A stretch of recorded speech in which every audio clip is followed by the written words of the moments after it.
Pessoal, hoje no nosso Quem Direito Sabe Nem Direito Sabe, temos um convidado muito especial que é o João Ícaro. E hoje no nosso papo vamos falar sobre um caso muito importante julgado pela Corte Interamericana de Direitos Humanos, que é o caso das comunidades quilombolas de Alcântara versus o Brasil. Bom dia, Ícaro. Poderia falar um pouco, se apresentar e principalmente a primeira pergunta: qual o nome completo do caso e quem são as partes envolvidas e quando foi essa decisão? Olá, bom dia, Salatiel, bom dia a todos.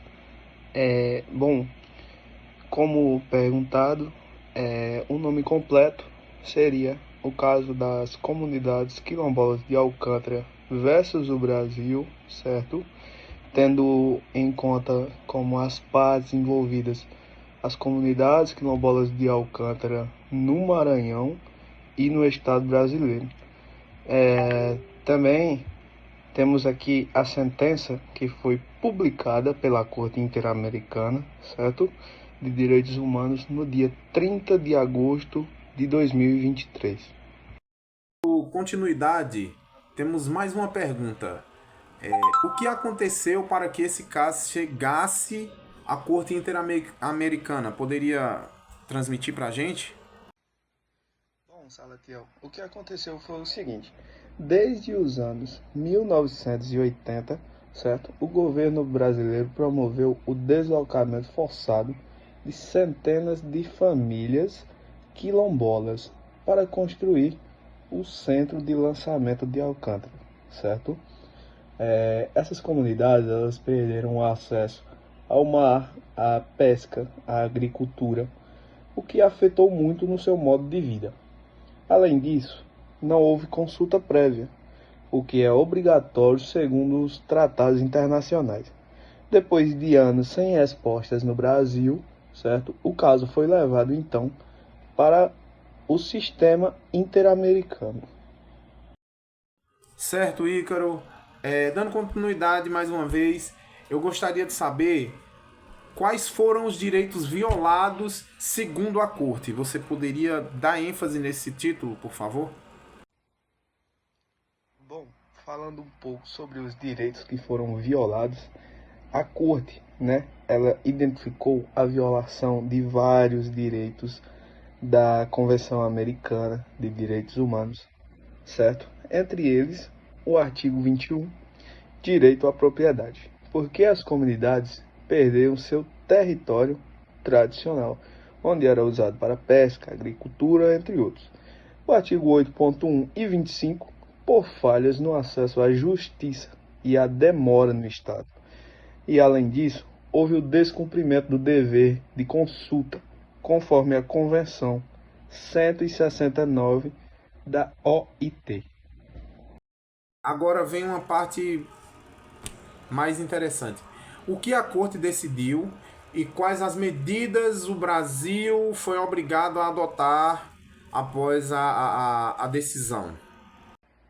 Bom, falando mais sobre o que a Corte decidiu e as medidas que o Brasil foi obrigado a adotar, temos então que a Corte condenou o Brasil, certo? E determinou que ele reconhecesse e titularizasse o território quilombola de Alcântara, certo? Foi um dos requisitos. Realizasse consultas livres e informadas antes de qualquer novo projeto. Também que reparasse os danos causados com medidas materiais simbólicas e que capacitasse seus agentes públicos sobre os direitos das comunidades tradicionais. Mas, como o Brasil não adotou todas, o Brasil reconheceu parte dessa responsabilidade, certo? E chegou a não adotar todas essas medidas que foram necessárias. Quinta e última pergunta, e creio eu a mais importante. Qual a importância desse caso para os direitos humanos no Brasil e na América Latina? Bom, para terminar, esse caso é um caso muito importante, Ele é um caso importante porque ele foi marcante, pois é o primeiro da Corte Interamericana envolvendo as comunidades quilombolas, certo? Ele reforça o direito ao território, a identidade cultural e a consulta prévia. Além disso, pressiona o Brasil a cumprir as suas obrigações e serve de exemplo para outras comunidades tradicionais da América Latina, que todas possam seguir esse exemplo e que, diferente do Brasil, eles, se caso for condenado pela corte, adote todas as obrigações necessárias. Bom, então, meu muito obrigado, Salatiel. A gente precisava mesmo debater um pouco sobre esse assunto.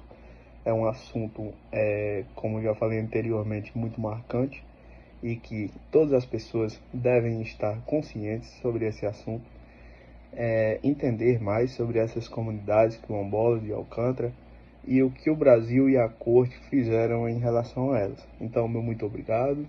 Até mais. Gostaria de agradecer, meu muito obrigado pela participação do nosso querido amigo Ícaro.